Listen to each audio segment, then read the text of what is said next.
मित्रों नमस्कार। मत अभिमत पर आपका स्वागत है और मैं हूं राकेश कुमार।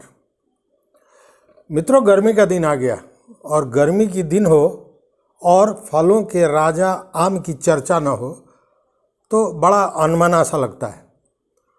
आम आपने भी चखा होगा।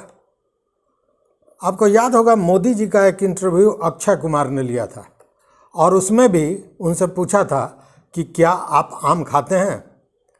उन्होंने कहा कि जी मुझे बहुत पसंद है। तो उन्होंने कहा कि छील के खाते हैं या चूस कर खाते हैं। कहने का मतलब कि आम आदमी से लेकर खास आदमी तक सबको आम पसंद है।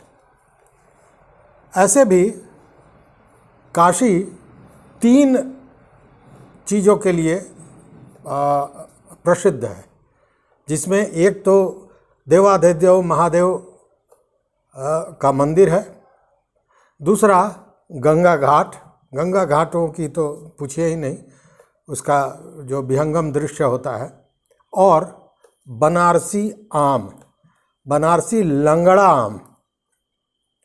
अब देखिए, आम पूरे देश में आम का लगभग 1500 वैरायटी है, 1500 किस्में हैं आम की, जिसमें दशहरी, चौसा, लंगड़ा, सफ़ेदा, मालदा, सुक्कुल, सिपिया, तमाम तरह के आम हैं। और तमाम तरह के अनुसंधान भी हो रहे हैं, जिसको लेकर नई नई किस्में ईजाद की जा रही हैं, नई नई किस्में बाज़ार में आ रही हैं, जैसे हुस्न आरा, बनराज, पूसा, तमाम तरह की आम। सब आम की कहीं ना कहीं कोई कहानी है। लेकिन कभी आपने सोचा है, जिस आम को, लंगड़ा आम जिसे बड़े पसंद से, बड़ा स्वादिष्ट होता है, हम आप और सभी खाते हैं, कभी सोचा है कि उसका नाम लंगड़ा क्यों पड़ गया? ऐसा भी आम है जो दुनिया का सबसे बड़ा 2 लाख 2.5 लाख रुपए किलो आम, जो चाइना का मियाजाकी आम होता है। भारत में ऐसे आम का भी वृक्ष है जिसकी रखवाली के लिए 4 बड़े बड़े कुत्ते और गनमैन रखे गए थे। इसकी भी कहानी अगर आप चाहेंगे तो बताइएगा कमेंट बॉक्स में, मैं उन सारी चीज़ों को फिर आपके सामने लाऊंगा। लेकिन आज हम लोग बात कर रहे हैं लंगड़ा आम की, कि आखिर इस आम का, इतना स्वादिष्ट आम, इतना अच्छा आम, जिसकी लोकप्रियता पूरे देश विदेश में है, उसका नाम आखिर लंगड़ा क्यों पड़ गया? बड़ी दिलचस्प कहानी है। और मैं जब ये मेरे सामने आया तो मुझे लगा कि इस कहानी को आपके साथ, आप मित्रों के साथ ज़रूर शेयर करना चाहिए। तो इस कहानी को सुनिए, इसमें आपको ये पता चलेगा कि इतने अच्छे आम का नाम इतना गड़बड़ लंगड़ा कैसे पड़ गया।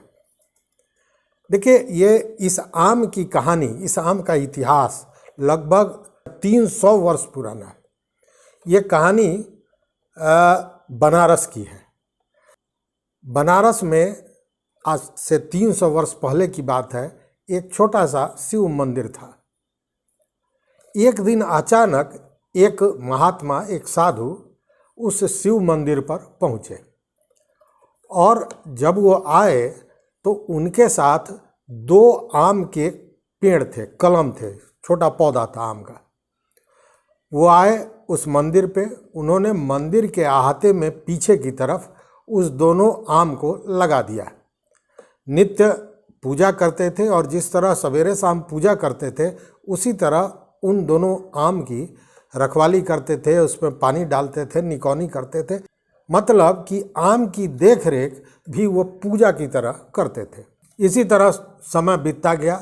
लगभग 4 वर्ष के बाद आम, तब तक 4 वर्ष में बड़ा हो गया था पौधा, उसमें मंजर लगा।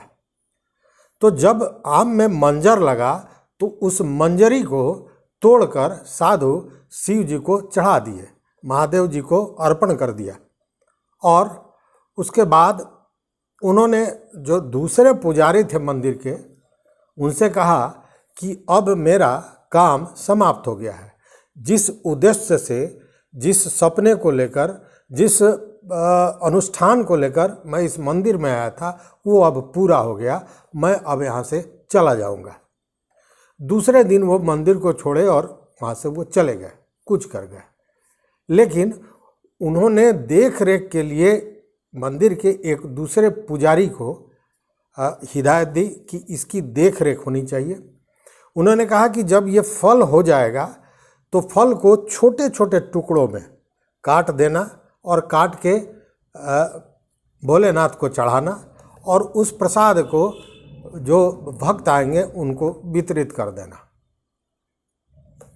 प्रक्रिया चलने लगी, लेकिन साथ में एक हिदायत उन्होंने बड़ी सख्त हिदायत दी थी कि किसी भी स्थिति में इसका गुठली किसी को नहीं देना।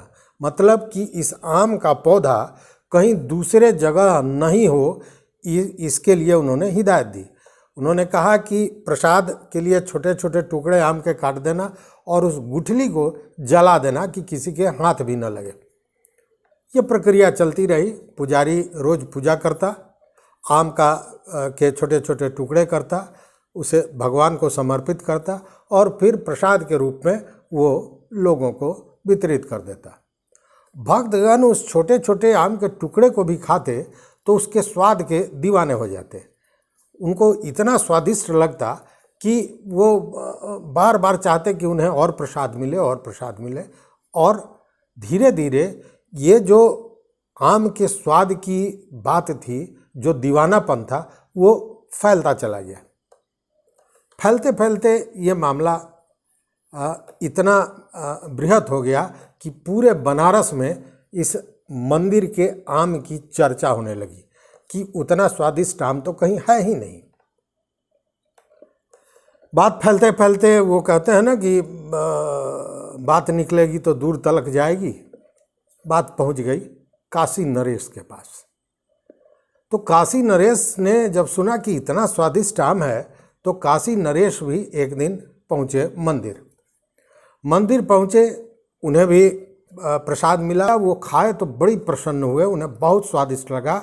उन्होंने आम के पेड़ का निरीक्षण किया, आम के पेड़ को देखा और उन्होंने पुजारी से निवेदन किया, आग्रह किया कि हे महात्मन, इस आम का पौधा या गुठली हमें दीजिए ताकि हम भी राजमहल में लगवा सकें। उन्होंने कहा कि हमारा जो प्रमुख माली है वो आएगा और लेकर जाएगा। बड़ी विनम्रता से पुजारी ने कहा कि भगवान, ये मैं ऐसे तो नहीं दे सकता हूँ।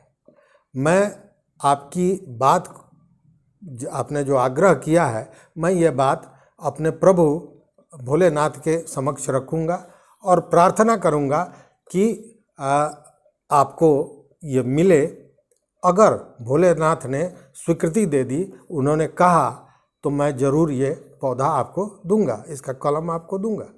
उसके बाद रात में पुजारी को सपने में शिव जी का दर्शन हुआ और शिव जी ने कहा कि ठीक है, ये अनुमति दे दी कि इस आम के पौधों को तुम महाराज को दे सकते हो।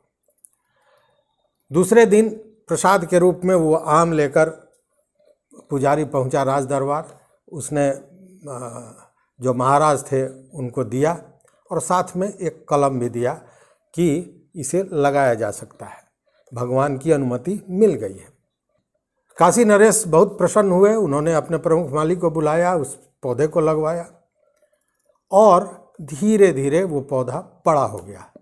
1 से 2, 2 से 4, इस तरह होते होते रामनगर में आम के वैसे कई पौधे हो गए।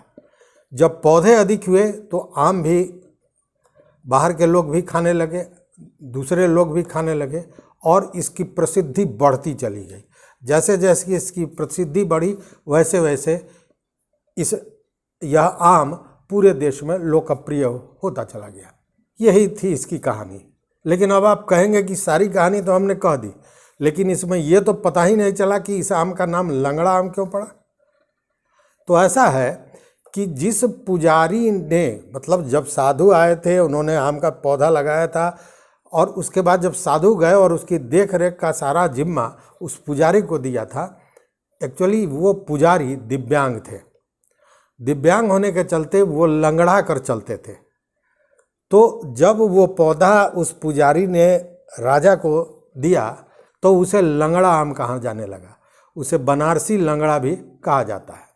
तो ये थी उस स्वादिष्ट आम की जिसके आप भी दीवाने हैं, उसका नाम लंगड़ा क्यों पड़ा। पूरी कहानी यही थी। अगर इस तरह की जानकारी आपको अच्छी लगे तो निश्चित रूप से चैनल को सब्सक्राइब कर लीजिए। घंटी जैसी जो आकृति है उसको दबा दीजिए ताकि हम जो वीडियो बनाएं वो आप तक पहुंचे। साथ ही अगर इस तरह की और भी जानकारियां आप चाहते हैं तो निश्चित रूप से कमेंट बॉक्स में मुझे आदेशित कीजिए। तो देखते रहिए मत अभिमत। बहुत बहुत धन्यवाद। कोटिशः आभार।